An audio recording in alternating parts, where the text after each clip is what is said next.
sa Southeast Asia. Ikatlo na ang bansa sa mga may pinakamababang marka sa talamak na korupsyon. Mula sa flood control projects hanggang sa isyu ng maletang pera.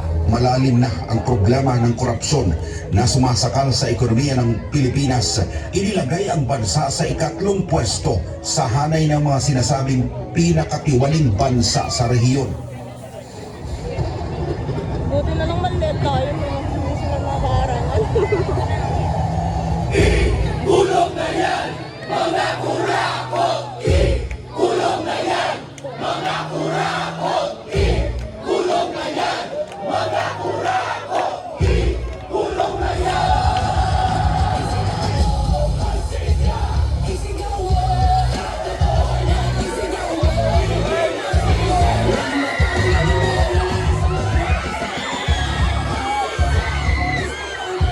Hindi pa rin sila kasha, 0.5 na to.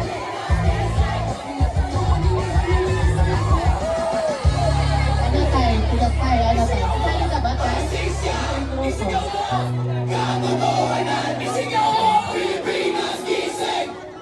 Huwag na tayo maging bihag ng iisang upuan. Masyado sa akin malapit ang Mga pagkasa. kontraktor ang nakikinabang dito. Marami din sa inyo, mga politiko, ang nagpapataba ng bulsa sa pangungurako. Kawawa po talaga ang mga mamamayang Pilipino kasi ninanakaw lang natin ang kaban ng bayan. Sinong umaahon, tayo ba o sila? Mga ngiti nila habang nakalubog ka pa sa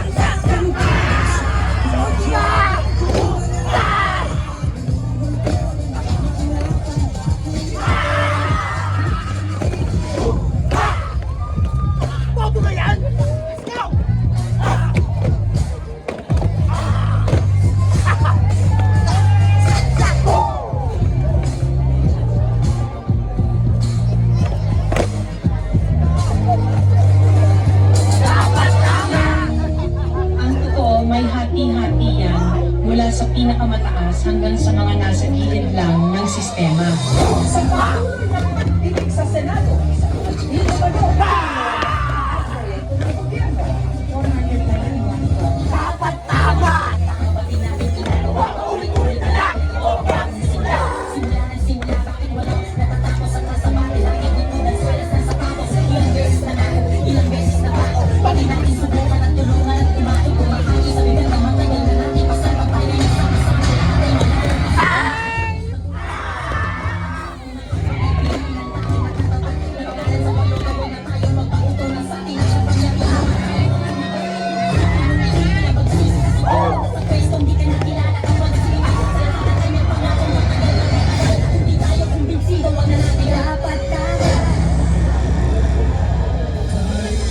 Huwag ninyong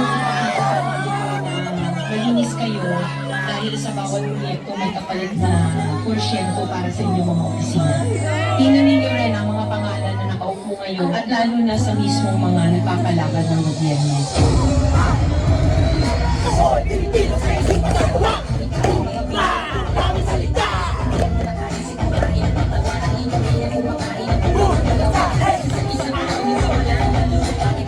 Nakasya sila.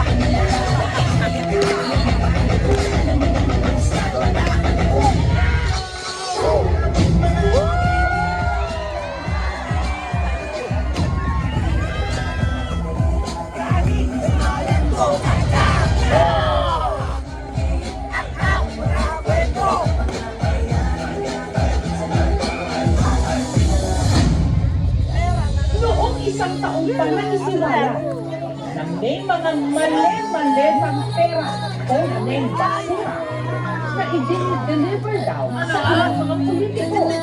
Lalangan di mano ang hindi lang milyones, kundi bilyones ng kickback mula sa pondo dapat ng bayan.